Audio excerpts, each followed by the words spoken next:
que vit Marine Le Pen, c'est ce que vit tous les Françaises et les Français qui sont condamnés pour avoir utilisé leur métier ou leur fonction pour commettre un délit.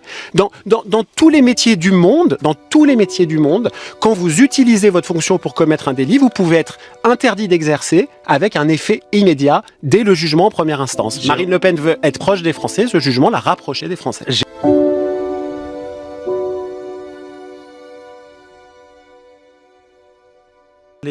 De la République des juges, moi je crois que c'est exactement l'inverse dans le cas d'espèce. On a des juges de la République et nous vivons un moment que je qualifierais de test de résilience démocratique pour notre pays, qui est confronté à des vents contraires très forts, nationaux et internationaux, dont le désir secret, dont l'objectif quasi affiché, c'est de mettre à mal l'état de droit, de rétablir les privilèges et d'abolir l'idée d'égalité devant la loi. Parce que c'est bien de ça dont nous parlons. Et tout ça se développer parce que oui, tout ça se passe. L'accusation est grave. Oui, tout ça se passe. Et puis vous dites qu'il y a des intérêts cachés, enfin des volontés cachées. Non, ce que je veux dire, c'est que de Marine Le Pen à Donald Trump, à Vladimir Poutine, en passant par Viktor Orban, on est dans une attaque massive contre l'état de droit, dans un moment orwellien où on reproche à des juges qui n'ont fait qu'appliquer la loi, d'utiliser un dispositif légal, d'agir contre le droit. Et parmi les soutiens de Marine Le Pen pour le dire, le jugement n'était même pas encore prononcé, que le Kremlin de Vladimir Poutine, défense de rire, a fait savoir que la France violait les normes démocratiques. Lui, Poutine, qui quand il n'exécute pas ses opposants, les laisse croupir pendant des années en prison. Jérôme Sainte-Marie s'est étonné que des magistrats prennent en compte le risque de récidive. Moi, je comprends que les familles d'un prévenu ou de gens condamnés ne soient pas satisfaits d'une condamnation. C'est normal. Enfin, je veux dire, dans toutes les affaires de justice, ça se passe comme ça. Mais désolé, je vais peut-être être un peu provocateur, mais que connaissez-vous au risque de récidive ? En fait, le risque de récidive, c'est le travail des magistrats. Ils vont à l'école pour ça. Ils font des études pour ça. Alors, bien sûr, le débat est légitime. Et quand j'entends dire, comme au sein du Rassemblement national, qu'il n'y a pas de risque de récidive parce qu'elle n'est plus députée européenne et qu'elle n'est plus présidente du RN. C'est un argument d'une absurdité insondable. C'est insondable.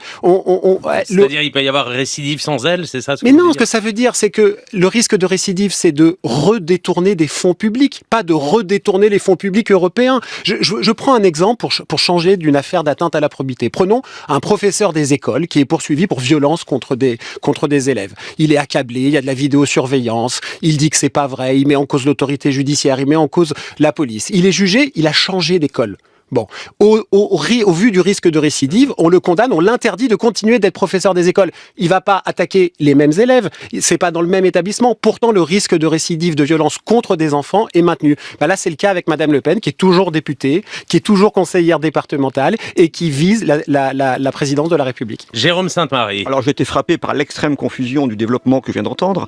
Vous avez réussi à citer 4 fois Poutine. J'espère que dans les minutes qui nous restent, vous arriverez au nombre 10, ça serait pas mal. Vous le faites à chaque émission, j'ai remarqué. Ensuite, l'histoire du risque de récidive, c'est absurde.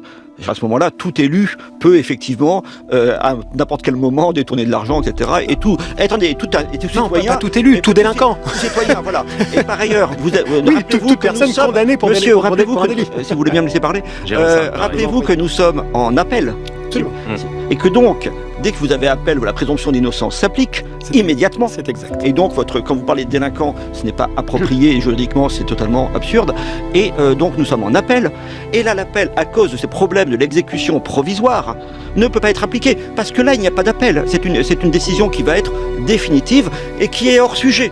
Parce que là, on bascule, et c'est là où se pose le problème, c'est qu'on a un empiètement manifeste, une intrusion, pour ne pas dire plus, vous voyez, je suis très modéré dans mes termes, alors qu'en fait, je pense un peu plus que cela, une intrusion d'un pouvoir judiciaire dans le processus démocratique. Donc on mord complètement la ligne. Avec l'exécution, c'est ça. Avec l'exécution provisoire. Le vrai problème, encore une fois, le vrai problème politique, c'est pour ça que je suis là, moi je suis pas l'avocat, si vous voulez, du Rassemblement national. On va pas traiter du dossier sur le fond ici, mais vous n'êtes pas procureur, en principe vous êtes journaliste. Et donc, c'est pas une insulte d'être procureur par ailleurs.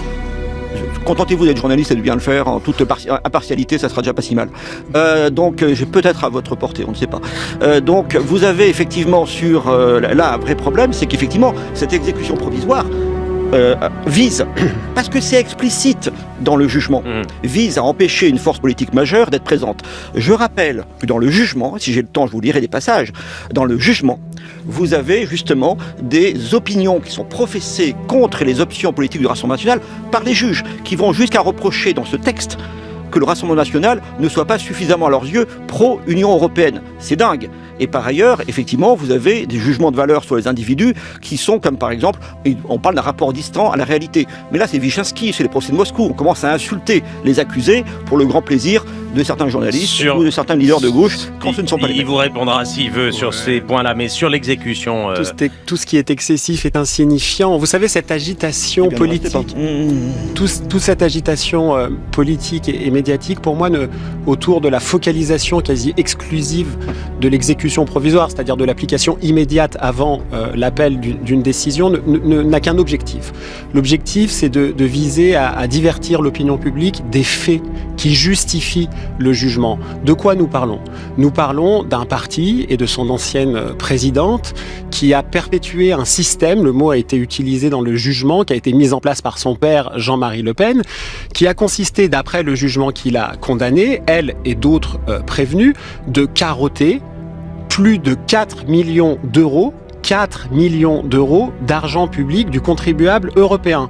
De votre argent, de l'argent des auditrices et des auditeurs qui nous écoutent, de votre argent, monsieur Sainte-Marie. Pourquoi ? Pour faire supporter au Parlement européen des charges que le parti ne pouvait pas supporter à un moment où il était dans un état financier quasi failli et payer des salaires mirobolants à la garde rapprochée de Marine Le Pen, un majordome pour son père, c'est du vol. Ça s'appelle du vol. Et les faits sont si graves, l'attitude des prévenus, y compris de Marine Le Pen, pendant l'enquête comme pendant le procès, en effet, qui a montré un rapport à la réalité extrêmement distendu, incapable de reconnaître que 2 et 2 font 4, tout cela mélangé, l'attitude, le comportement, plus la gravité des faits, justifie un risque de récidive.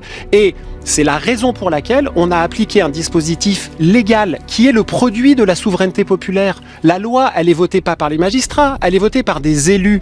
Les élus, ils tiennent leur légitimité de quoi ? Du vote populaire. Donc la décision des juges, elle est le produit indirect d'une souveraineté populaire. Mais, et j'en terminerai par là, ce que vit Marine Le Pen, c'est ce que vit tous les Françaises et les Français qui sont condamnés pour avoir utilisé leur métier ou leur fonction pour commettre un délit. Dans tous les métiers du monde, quand vous utilisez votre fonction pour commettre un délit, vous pouvez être interdit d'exercer avec un effet immédiat dès le jugement en première instance. Marine Le Pen veut être proche des Français, ce jugement l'a rapprochée des Français.